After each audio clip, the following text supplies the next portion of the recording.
Hey everyone, this is going to be your final video for your third creative project that is going to be centered around narrative. And narrative is something we've all been kind of touching on in smaller to larger degrees, either in your first project about light and space and form, or definitely with typologies, because with typologies, you are in a lot of ways telling us about a particular subject matter. So, with this narrative project, our inclination to read stories into photographs is inherent to the nature of photography. Pictures have to be of something, right? And this something has, for a very short duration of time, existed in front of the camera. Whether it's a still life, landscape, portrait, etc., these pictures have the potential to convey a vast amount of information.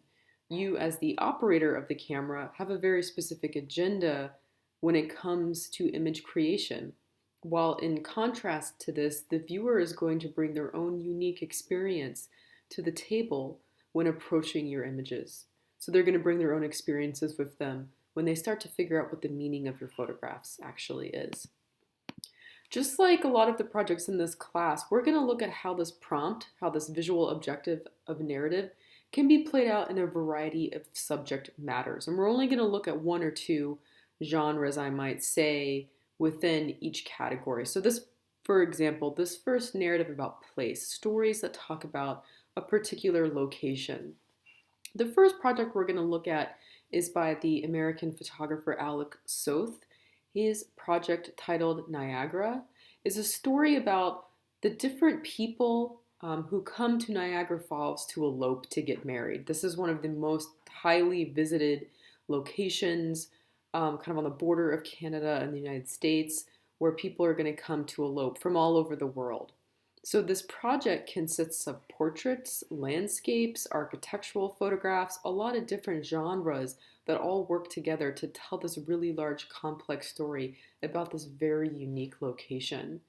So in addition to that portrait of those two people who had eloped, we have this really beautiful, like right when the sun is about to disappear over the horizon, sunset where you get the really nice pink kind of evening light on the actual falls. And the falls show up multiple times in his project because that's what everything is circling around. This is about that place, the sort of epicenter of what happens at Niagara Falls. There's a lot of different types of motels around Niagara Falls, because people are coming to elope, they want some sort of romantic place to stay. So if you think about that, you can see like each room has two chairs for like the two different individuals getting married. The curtains are drawn, what does that say about like what's going on? And so I think that in the images, even though they seem very straightforward, there is a lot more we can pull out, a lot more story we can start to piece together once we see all the different types of images that build up this complex, again, kind of story. So here's another image of one of the motels, the A1 Motel. This project was shot over a number of years, but sort of started in the early 2000s. Another couple that eloped, Alicia and Joe. So he does these very kind of straightforward portraits of the different people, asking them to sort of pose how they want to for the camera and talking to them. At the same time, he's talking to them about their decision to come to Niagara Falls to elope. And this is something a lot of people do. A lot of people think this is a unique kind of experience, that them and their partners are making this, decision that is in some ways, maybe quick, maybe they're doing something sporadic. However, this is something a lot of people do. It really isn't so unique. So the idea is to photograph the places, the physical location, the people who all have these similar ideas about what it means to get married and what it means to elope to sort of this destination space like Niagara Falls. This is another image of one of the hotel rooms, with the little like swans folded up and the towels.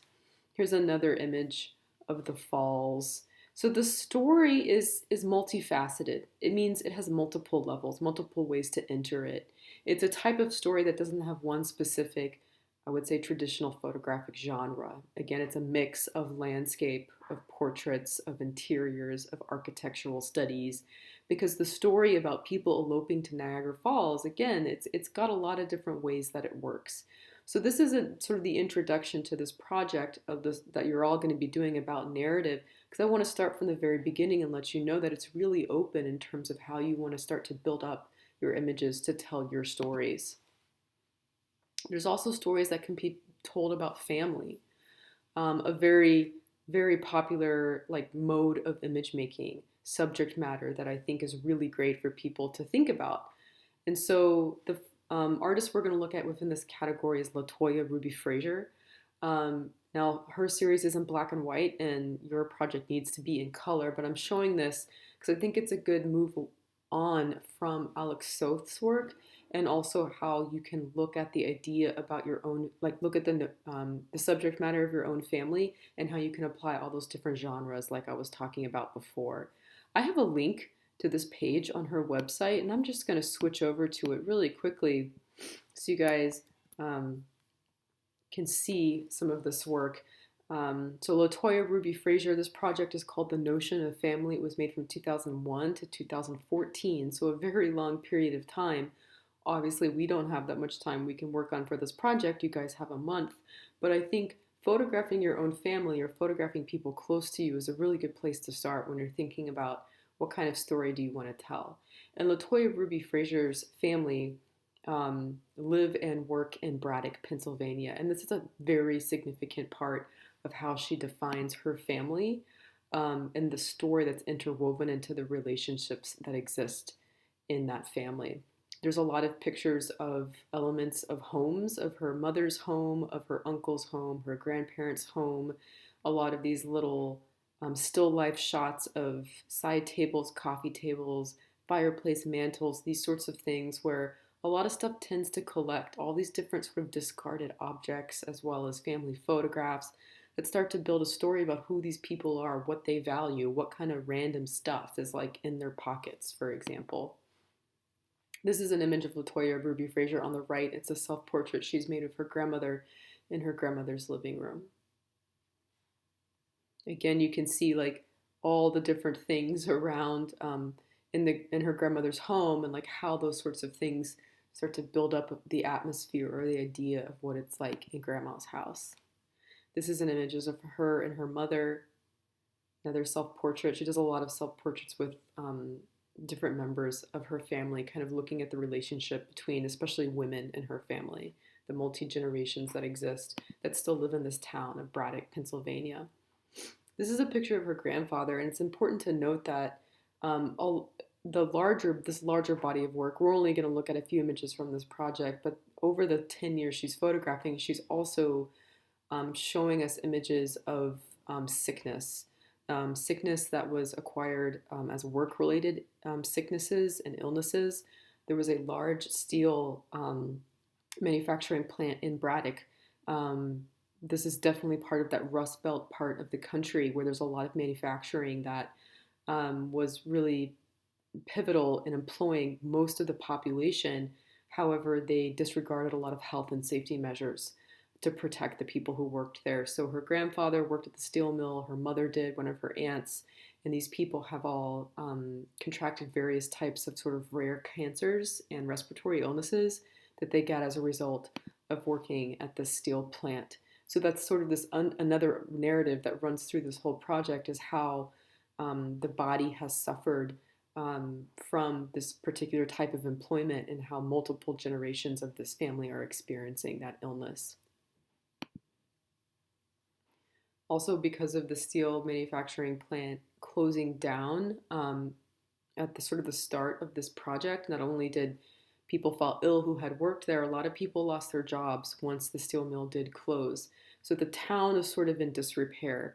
It's falling apart, businesses are moving out, so also industry has left, and a lot of people lost their livelihood. So there's another part of the story too about what's happening to her hometown, how that affects the different people who live there. This is an image of the actual steel plant where, you know, her mother, a lot of her family worked, like I said before. So you can see that there's a lot of different styles of photography here. There's these sort of landscape type shots. There's the portraits, there's the performances, you know, where she's taking a self-portrait of someone in her family. This is a larger shot of the steel mill, so you can kind of see it from above. So the steel mill is like the heart, the epicenter of this narrative about her family. So it is also sort of about place too, like Alex Soth's work, except that she's looking at place through the lens of how it's affected her own family. Um, so there's a lot of different, like I said, styles of photography.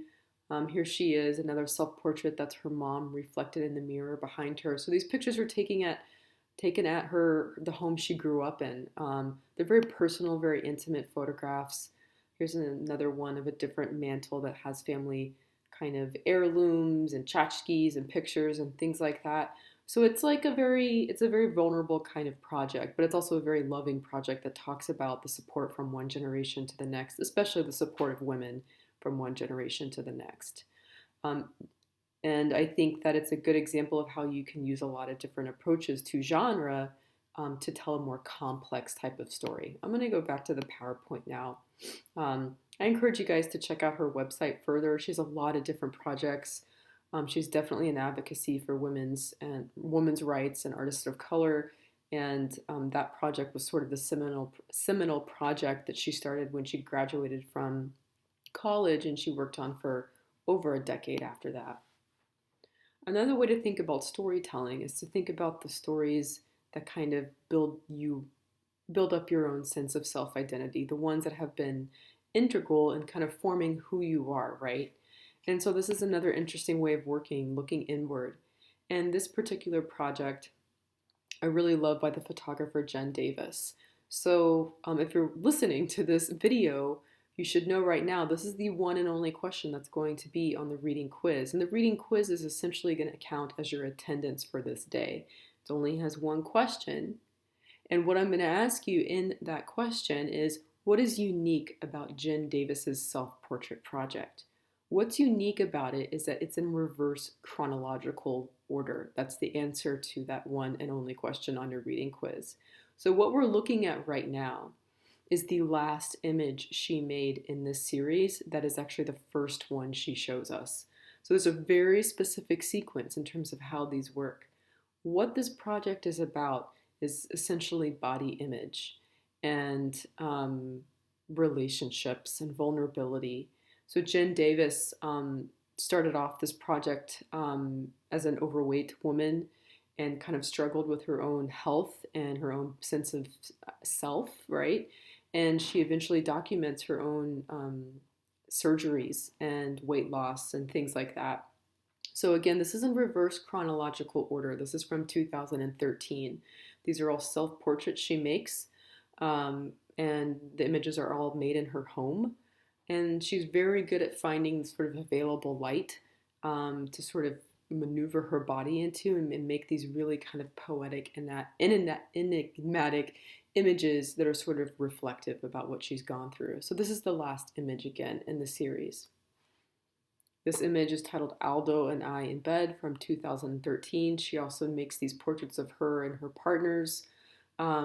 This is an actual partner. We'll see earlier on in the series when she had lower self-esteem and kind of more concerns with her own body image. She actually has someone stand in for a romantic partner and has these fictitious types of pictures she makes, and we'll see those in a second. This is an image she's made of her own sort of like document of her own body changing after her gastro bypass surgery she had. So again, they're very vulnerable images that kind of depict what's changing with her body since she's lost so much weight. Tim and I, another image, self-portrait of her and a partner. Again, you can see how she's found that really nice available light, the way it falls into her apartment and how she kind of maneuvers her body within that light. Pablo and I. So from Pablo onward, these are fictitious partners.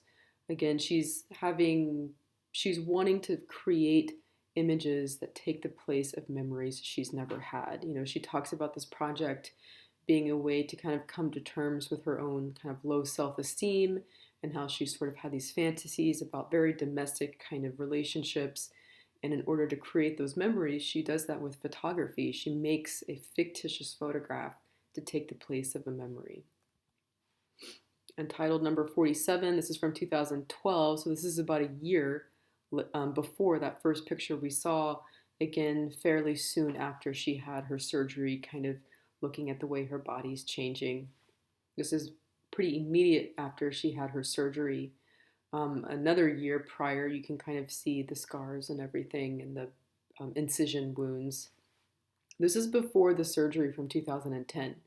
So now we're 3 years kind of into the past. Now these images become very performative, where she's looking at the camera, not directly with eye contact, but she's making these pictures to look at them later.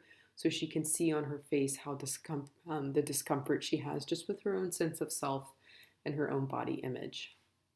I really love this photograph because of how little color is in it, but how similar the different colors are, like the gray of the sheet and the sort of low like beige of the skin tone and the gray of the wall behind her. It's a really beautifully composed and also very vulnerable picture.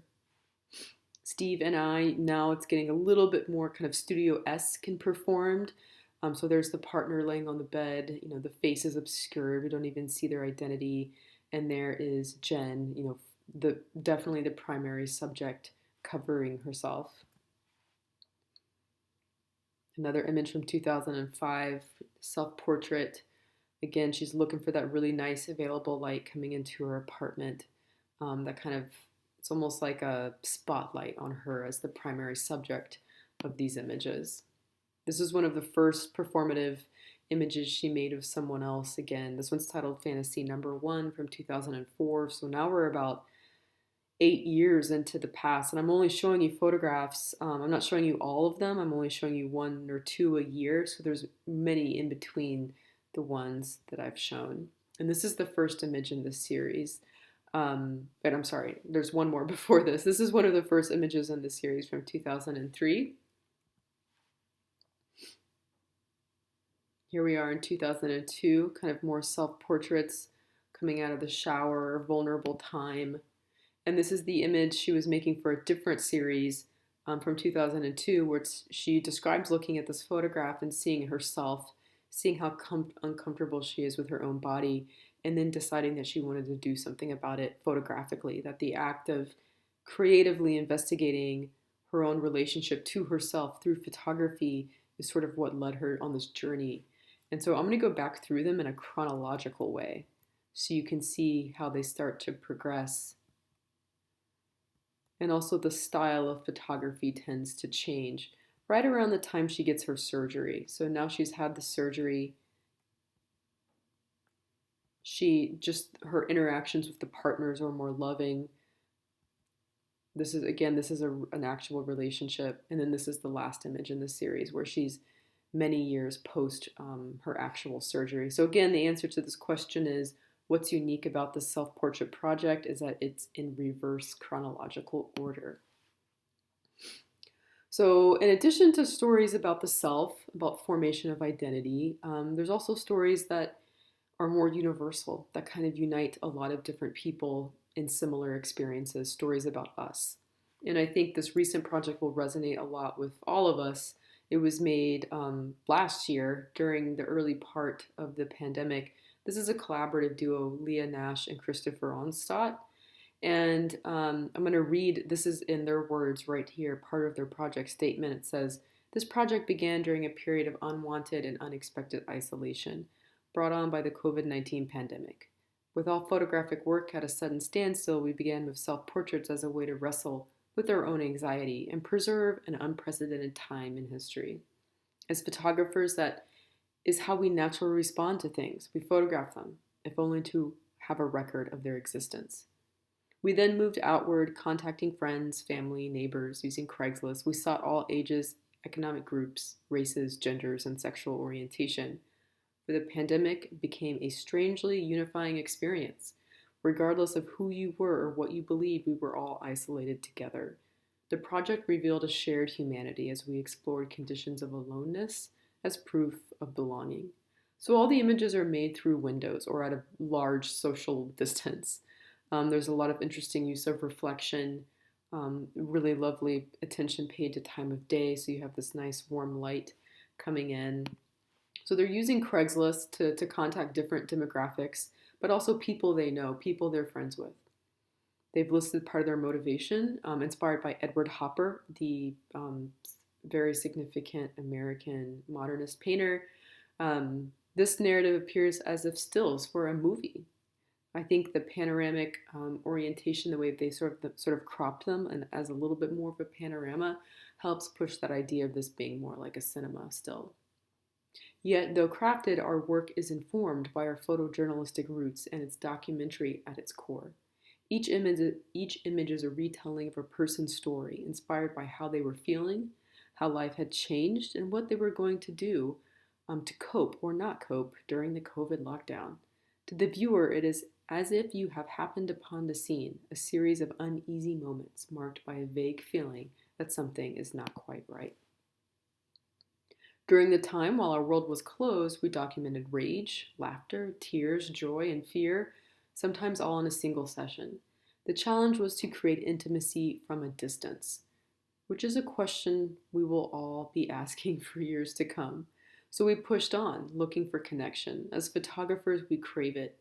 It is the reason why we do what we do, to see how people live, see how they survive, and to help them feel seen and heard, even when, especially when, we are in isolation. I love that sentence up here where they say that their challenge was to create intimacy from a distance, which I think is something we all have been and were trying to figure out the last year. So here's some more images from that series. They're fairly posed photographs, but they're collaborative with the person they are photographing in terms of what are you doing to cope? Where do you feel safe? How do you see yourself in your own space? There's a lot of great attention to framing, time of day. We've got really great color combinations here with the complementary colors. Also, there's a lot of inclusion of detail that helps build up these narratives. All the stuff going on in this guy's garage or whatever that is little bits of him and his identity and the things that are important to maybe his craft, all kinds of things that just beg you to spend more time kind of analyzing every little thing that's going on in there. This is a self-portrait at the beginning of the project titled Me, Day 5, of one of the photographers photographing herself through the window, and I really love how she's used that slightly open window as another framing device. And again, great complementary colors here with the blue and the orange of the pillows and of the lamp. This section now is looking at narrative, like looking at storytelling through landscape, and how history, time, and identity can also be tied to landscape. This first project by the artist Rich Frischman, I'm just going to show a few of them, but they're very symmetrical, architecturally framed photographs that are seemingly documentary. This is in his words, all human landscape has cultural meaning because we rarely consider our constructions as evidence of our priorities, beliefs, and desires. The testimony our landscape tells is perhaps more honest than anything we might actually present. Our built environment is society's autobiography writ large. So he's looking at architecture and the history of architecture and how we build things as a way that starts to talk a little bit about what our priorities have been, what our prejudices used to be.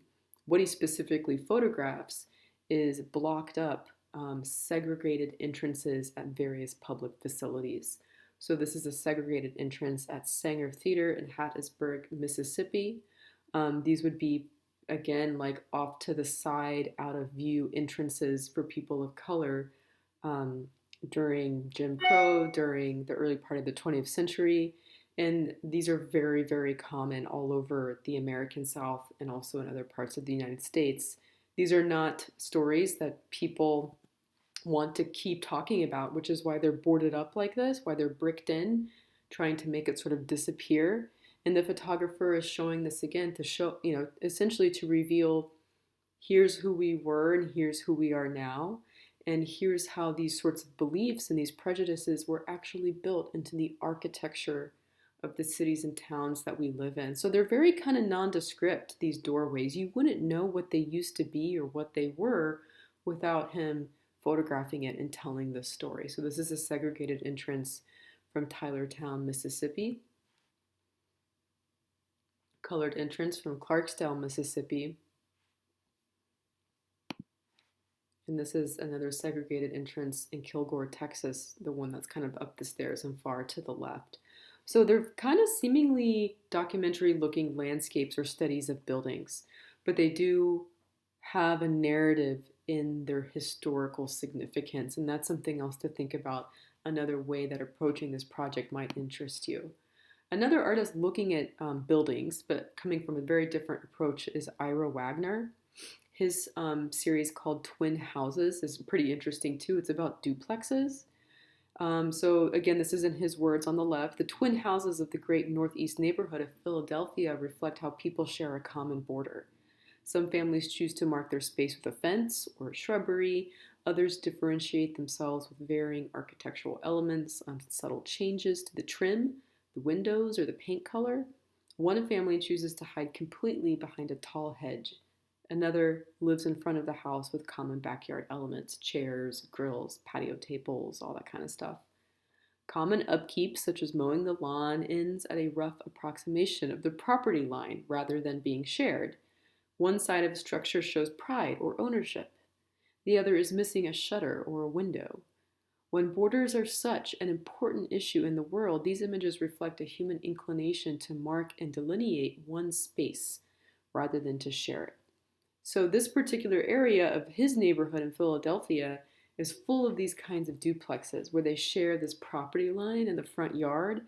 And it's like a documentary project almost that's photographing these houses. It's also a typology. This should be really familiar to you. Similar camera subject distance, similar framing, same subject matter, but the stories being told are how people are choosing to use those front yards. These two right here are like so completely different in terms of what they like, what their tastes are, what they decide to park in their driveways, how they choose or not choose to handle landscaping, like the house on the right has just totally disappeared behind those super tall hedges, what they decide to leave out on their porches, how they decorate for holidays. Another interesting study that at first seems pretty mundane, but once you spend more time with it, you can see all the details and see how people treat the exterior of their spaces almost as an extension of their identity. So looking at your neighborhood, what do you have access to? What happens when you just walk around Iowa City and photograph where you live? What kinds of stories can you tell about those sorts of spaces? This last category is going to be looking at stories that advocate. And you can say that a lot of the stories we have just looked at are advocating. The work of Rich Freeman, who's advocating for thinking about racial justice and thinking about the civil rights era, and narratives that advocate. What I mean by advocate is that they have maybe more of a political kind of agenda, or maybe they want there to be more presence or more representation for some kind of story that's deeply significant, that has some sort of ethical value for them. And so the first artist we're going to look at, and the only one in this category, are artists that are addressing issues attached to global warming, as well as just kind of global rights. Alejandro Duran is an artist working in South America. This is in his words: "I address the issue of plastic pollution making its way across the ocean and onto the shores of Cian Can, Mexico's largest federally protected reserve. With more than 20 pre-Columbian archaeological sites, this is a UNESCO World Heritage Site. It's also a home to a vast array of flora and fauna in the world's second largest coastal barrier reef. Unfortunately, this is also a repository for the world's trash, which is carried there by ocean currents from many parts of the globe. Over the course of this project, I have identified plastic waste from 50 nations on 6 continents that have washed ashore along the coast. I have used this international debris to create color-based site-specific sculptures." So Alejandro is interested in, not only recycling sorts of issues, but just global waste, consumerism, trash, plastic in the ocean is something, a global concern a lot of people are trying to advocate for in terms of there being more resolutions to eliminating plastic in the oceans. So he collects this literally from the beaches, sorts them out by color and shape, and then creates these sculptures. Now you might think like, why is he creating sculptures out of the trash? What's the point there? But the images are really beautiful. Like he's really savvy with looking at color theory. This is an analogous color scheme we're looking at right now. Also, there's a really nice carryover into the reddish orange of the beach under the water with the items on the shore. These images on the left and right are also using plastic from around the beach in ways that look at color. We have a color gradient on the left, like a rainbow, and on the right we have a bunch of kind of clear plastic bottles. These are formal arrangements. Think about your first project, looking at shape, light, color, pattern, all that sort of stuff. So he's making something really beautiful out of something that's kind of ugly, right? This huge issue of plastics in the ocean. And so his strategy is to advocate for more awareness of this issue through the use of beautiful pictures. It's easier to look at something, to talk about something that kind of seduces you inward, like these images do. And the sheer amount of bottles, like we can see on the right, or the sheer amount of just toothbrushes that he's found on the left, start a conversation. They get people to start asking themselves questions about what they're looking at, how much of what they see is there, and can start maybe putting people on the path to figure out how they could advocate for similar kinds of concerns. So even though these are, you might say, performative works, sculptures have been made, installations have been made, they are for the sole purpose of being photographed. This is a story indeed of like what is happening to this person's, their neighborhood, their region, their beach, their country, and how they want to show other people and share that. So we've seen a lot of different kinds of narrative here. An engaging narrative is going to consider its audience. How does your story need to be told? How can it best be told? It's going to leave room for subjective analysis. So objective and subjective. Of subjective means what is the viewer going to bring to your pictures in terms of their interpretation. Their own experiences are going to lead them to interpret something very different. They're going to see objectively what you photographed, for example, the toothbrushes on the beach. They'll see that as an objective document, and then subjectively, they're going to try to figure out what it means. So telling us how every image should be considered, how what they all mean exactly, that potentially renders your series inaccessible because it means now viewers can't bring their own subjectivity to it. The other thing about an engaging narrative is that it comes directly from you. You have unique experiences, ideas, and access to things that we may not. Everyone has a story they can tell. Show us something we do not already understand. Show us a new way of looking at something. Tell your own story or a story you care about. You want to use what you've learned about camera controls, lighting, composition, and color to create a series of 10 to 12 images that convey some sort of narrative. So this is a little bit more. Normally we've done 8, and now we're doing 10 to 12 prints. So as seen in this PowerPoint, the subject matter in your story can vary widely based on what is important to you and what you find interesting. Choose a story that's going to hold your interest and that you can visit multiple times. If you're going to take a Saturday trip to Chicago and you're going to try to do all of your pictures then, that's not going to work because you have to revisit it multiple times. You want to be able to spend the next, a little over a month thinking about the story that you want to share, that you want to tell with images. You're going to be graded on following the assignment guidelines.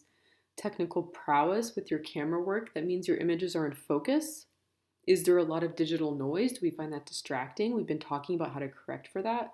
Are the images exposed properly? Are they printed properly? So are all the images within a basic kind of color palette? If there's one that has a crazy blue color cast, that might make it distracting. It might feel like it's not as consistent. You're going to be turning in a project statement with this, and you're going to be graded on participating in verbal critique. So participating multiple times in our class critique by adding constructive comments is something you're graded on. We are not doing the picture commentary for this last project. Here's the calendar of when everything is due. So in 2 weeks from the day you watch this, you're going to have 10 in-progress images due to Pictor by 6 p.m. That's a Sunday, 4/19. It doesn't have to be complete. It could just be like halfway done or maybe a third of the way done. This is just to ensure you are shooting more than one time for this final project and that you're actively working on images to articulate your objectives. So this means you're shooting a few images, you're getting feedback, you're shooting a few more. I'm going to be looking at your in-progress images on Pictor as a way to help with any kind of feedback that I can give you that would be helpful at this point. The print days for group 1 and 2 are 4/27 and 4/29. I am going to open the labs a little early those days for whoever wants to come, whoever's able to come a little bit before class starts, since we do have more prints we need to make. And 5/4 and 5/6 are our final critique days for group 1 and group 2. Again, you need to turn in 10 to 12 prints and your printed out project statement. This is the guide for writing your project statement. We're going to go over this later in more detail, but this is just an example. It needs to be about 300 words. This is just like a basic template of how to get started if you're having trouble. So 1, 2, 3, 4, those are just the points, the suggested way to move through starting to write about your statement. What you have in red that you can see there is an example from a previous student of how they started talking about their narrative based on essentially the farm that they live on that their family runs in Iowa. So we'll talk more about writing project statements. We'll revisit this at a later point. But that's going to be it for this last video for your final creative project. You're going to want to take, again, the retention quiz right now. That is essentially going to count as your attendance for this day of class.